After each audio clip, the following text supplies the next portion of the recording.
Ada orang bunuh diri ke? Tak ada. Orang buat apa silap. Ini kau kahwin dengan orang lain dulu lepas bangun pukul 3 pagi dia orang masih gaduh walaupun slow.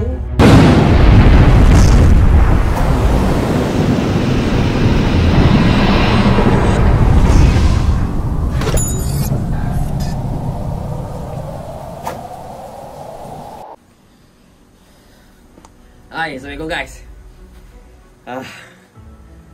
Akhirnya aku keluar juga dengan satu video pada 2025. Mesti korang tanya mana aku menghilang daripada awal 2024 sampailah sekarang. Okay, so aku nak jawab lah kenapa aku tak post video cerita-cerita yang seram, cerita-cerita yang aku rasa aku boleh kongsi dengan korang.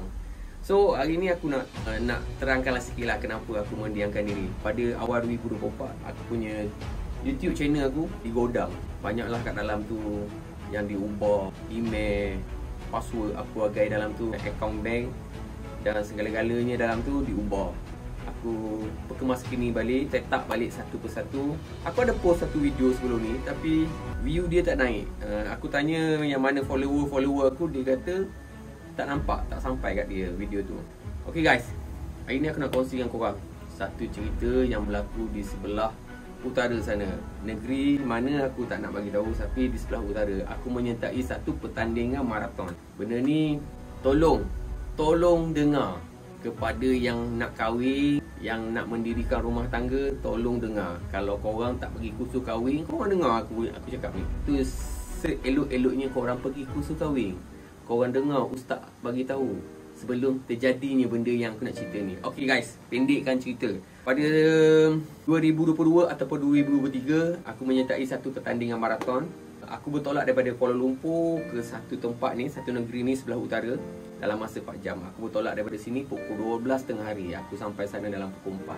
Sampai sana dalam pukul 4, aku bersama kawan aku pergilah ambil big larian, nombor larian tu. Aku pergi ambil nombor, baju, penyertaan apa semua. So lepas settle semua tu, aku dengan kawan aku ni pergilah cari satu hotel bajet yang dekat-dekat area event tu lah. Aku dapat lebih kurang 1 kilo ke 1 kilo lebih hotel tu dengan tempat event tu. Masa kami sampai di hotel bajet tu dalam pukul 5, 6 macam tu lah, petang lah kami sampai di hotel tu. So kami check in, lepas tu kami check in naik ke tingkat 3 dengan kawan aku ni, bawa beg, bawa kasut lari, naik sampailah tingkat 3. Naik tangga, tak ada lift, naik tangga, hotel bajet. Waktu buka bilik, aku dengar bilik sebelah ni dia macam suami isteri bergaduh. Tu dalam pukul 6 lah, pukul 5.30 atau pukul 6 macam tu lah, dengar dia orang bergaduh. So kami ni buat tak tahu je lah. Kami masuk bilik tu, kami kemas-kemas kami punya baju untuk lari pagi esoknya. So kami turun. Waktu kami turun tu, kami dengar dia orang gaduh je lah, suami isteri gaduh. Pergilah makan dalam pukul 7 maghrib, kami pergi makan. So kami naik dalam pukul 9 untuk kami tidur, sebab kami akan bangun dalam pukul 3.30 pagi. Larian bermula pada pukul 4.45 pagi. Waktu kami naik tu, masih kami dengar suami isteri ni ataupun pasangan ni bergaduh. Dia tak kuat tau, tapi bilik sebelah-sebelah kau dengar dia orang bergaduh. Kejap-kejap ada dengar suara tinggi, sekejap yang ni menangis. Macam tu lah. So kami lantap korang lah.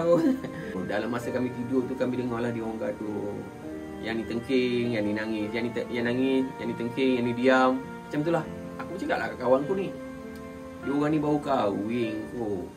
Daripada petang tadi sampai ke maghrib, sampai ke malam, dia orang masih bergaduh.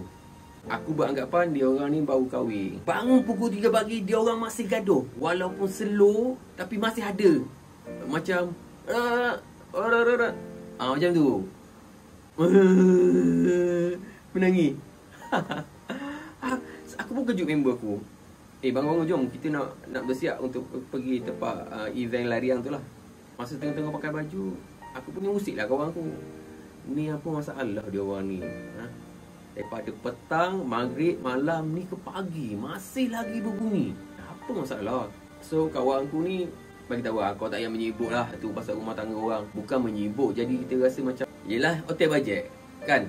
So dia orang buat apa sebelah pun kita dengar. Kalau tak nak bising, pergilah tidur hotel yang 3 bintang, 4 bintang kan. Hotel bajet. So aku terima je lah. Aku tak nak menyibuk, tapi aku rasa macam pelik. Apa masalah korang ni daripada petang, maghrib sampai ke malam korang gaduh, sampai ke pagi tu kau gaduh. So kami pun tak apalah, hantar korang lah. Kau nak buat apa, kau nak nak gaduh ke nak apa.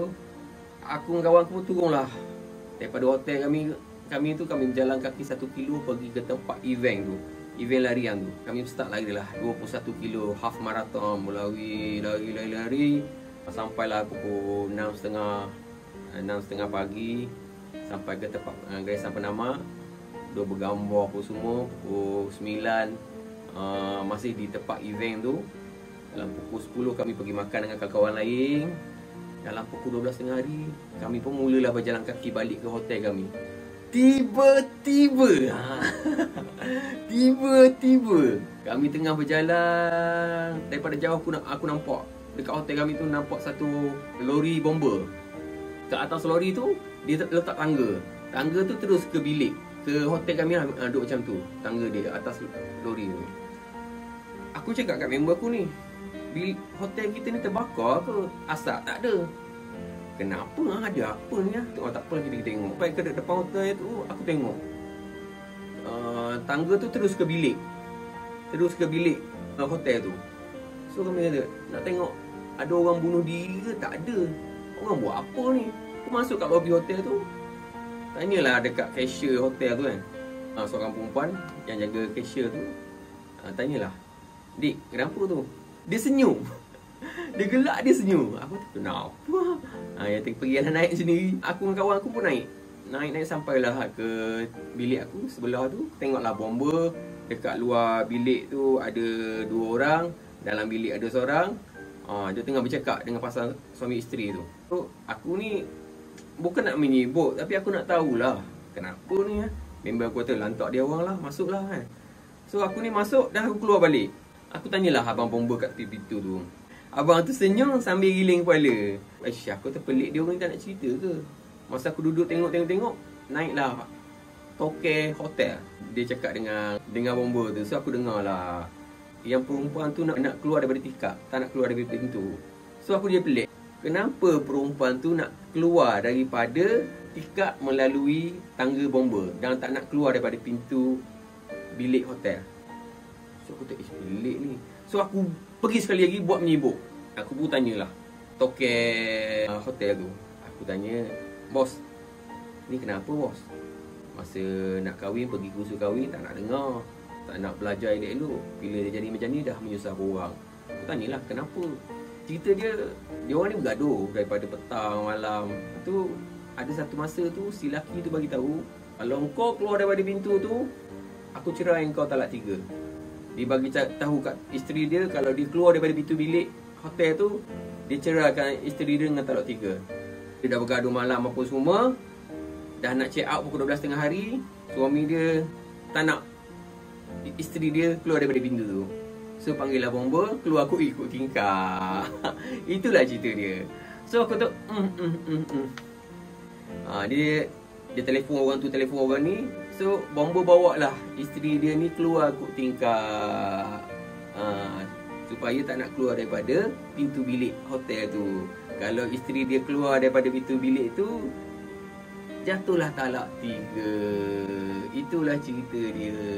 So kesimpulannya, dengan taklid ni, kau jangan main-main. Dia macam, kalau kau buat, jatuh talak 1, jatuh talak 2.